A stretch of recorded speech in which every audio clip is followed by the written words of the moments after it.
Welcome back to Ryobi UK. Today we're going to be changing the chain on the Ryobi chainsaw, the ocs1830 12-inch bar, which is 30 centimeters or 300 millimeters if you're in Europe.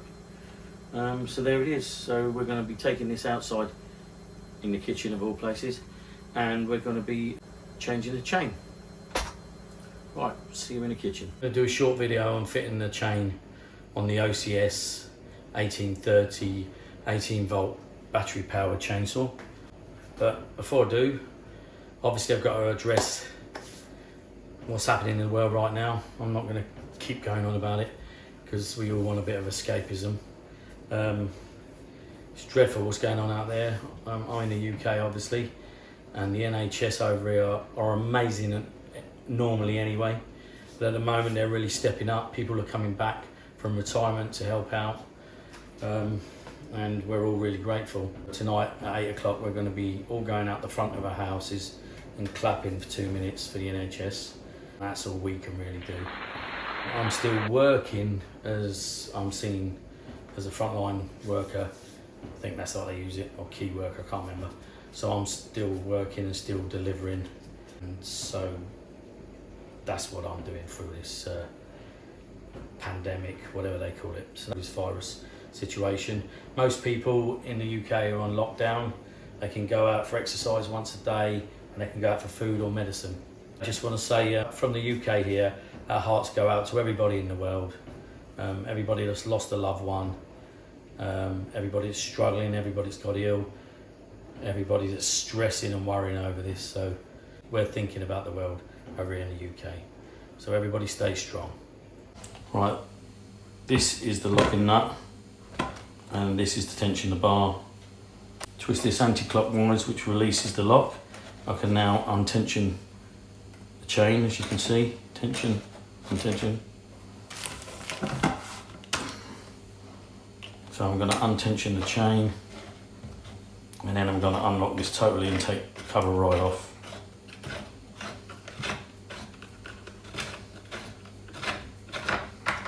There you go, turn on the side. I'm going to actually keep it on its side so I can show you. I'll probably turn it on its side if I was doing it myself. I'm going to untension the chain a little bit more. I can try and keep out of the way of the camera.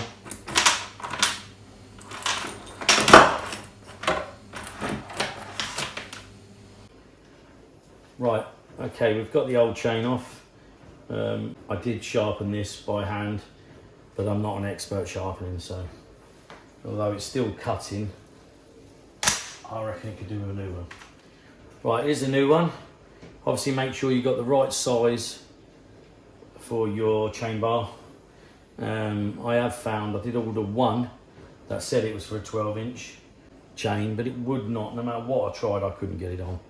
I don't know what I did wrong there, but I've ordered from this company before, so this one's worked. This is eBay.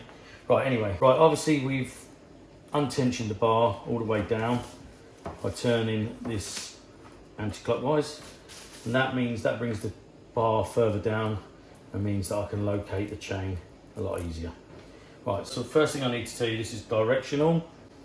There's a little marking on here that shows you the direction of the chain. So I'm going to make sure it's in the right direction, which it is. So generally what that means is on the top of the bar it leads with the sort of shark's fin and the cutting edge faces forwards.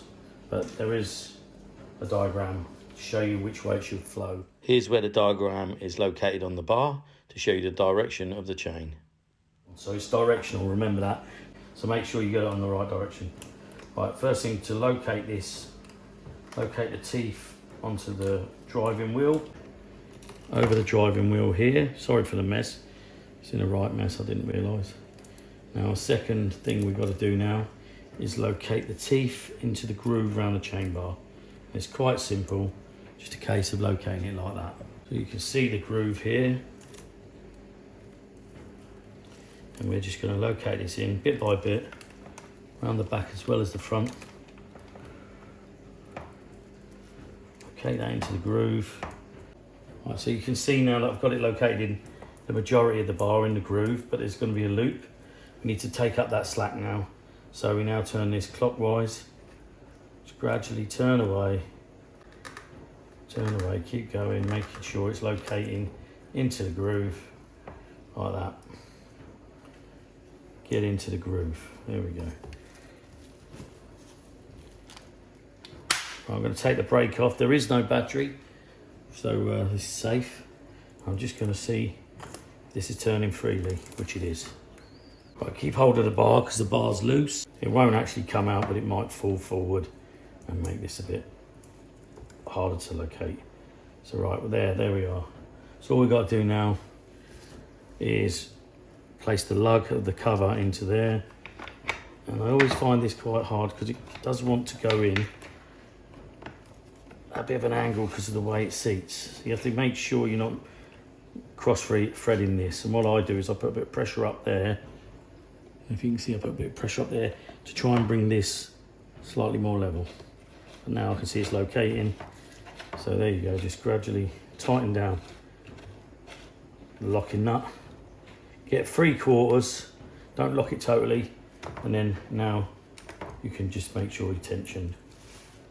Well, once again, we all know I'm a complete noob when it comes to chainsaws and pretty much most tools. So I don't fully understand tension, but I just go with what I would do on a bike.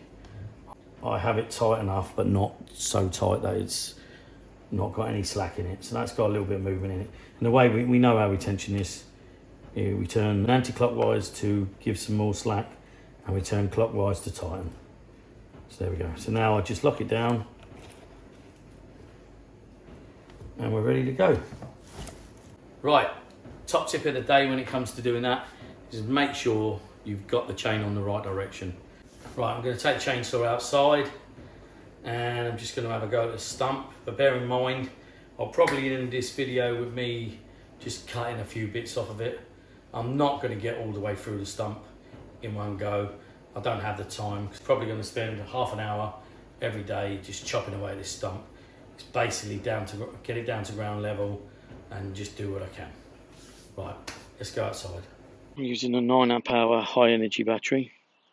Just going to make a few random cuts and see how I get on.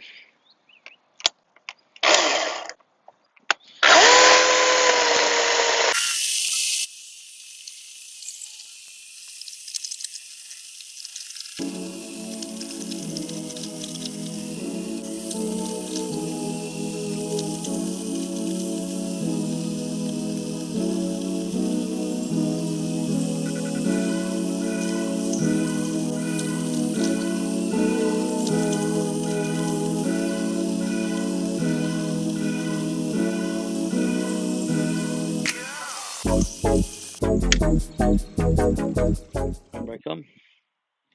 This is a serious stump. It'll take me a few attempts, I believe, to get on this.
And if you saw there, got a little bit of kickback. Obviously, you've got to be very careful of the kickback.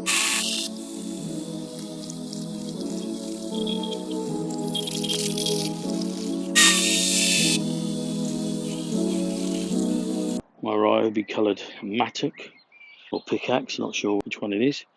I'm just going to have a go, see what I can do.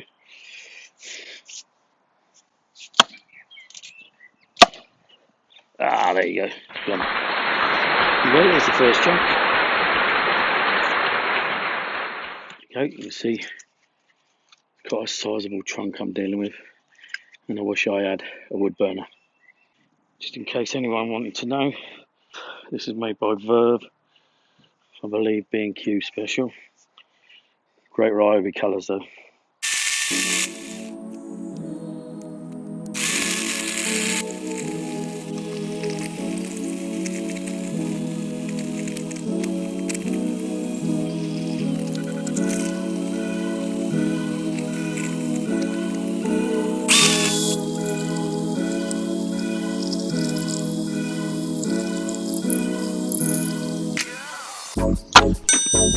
Oh, another wedge.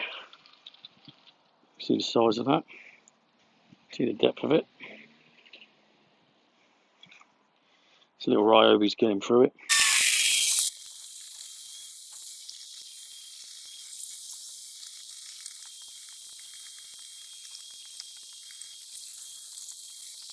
If you've been watching my channel for a while, you know that I need a hip replacement, so that's why I'm a bit clumsy.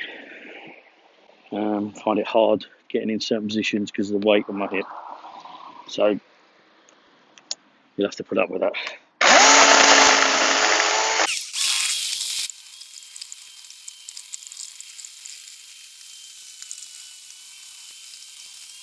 This 9 amp hour is holding up. I know with some of the other batteries, 5 amp hour and a 4 amp hour, I know they didn't last very long. This high energy one's doing well.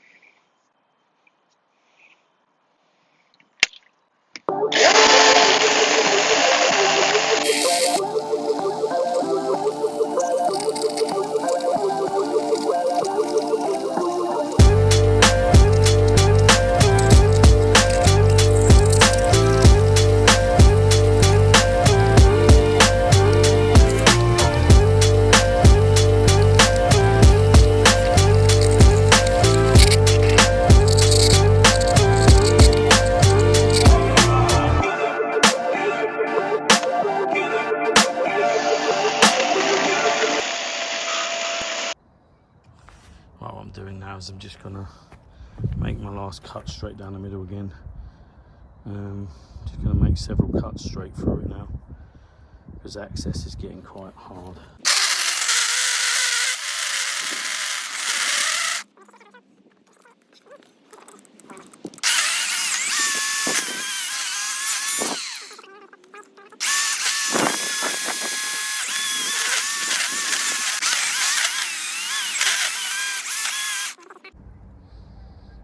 Okay, this is where we're at. This is the stump at the moment.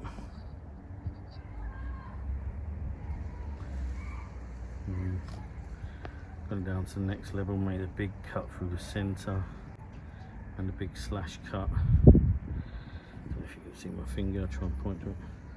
A big slash cut round the base. So I'm going to just carry on taking wedges out and see how I do. This is just a quick look how to put the chain on a Ryobi ocs1830. Remember, I'm not an expert. I don't know what I'm doing. I'm just having a go. Right, there you go. I'll end the video there. Please like and subscribe, and I'll see you in the next video.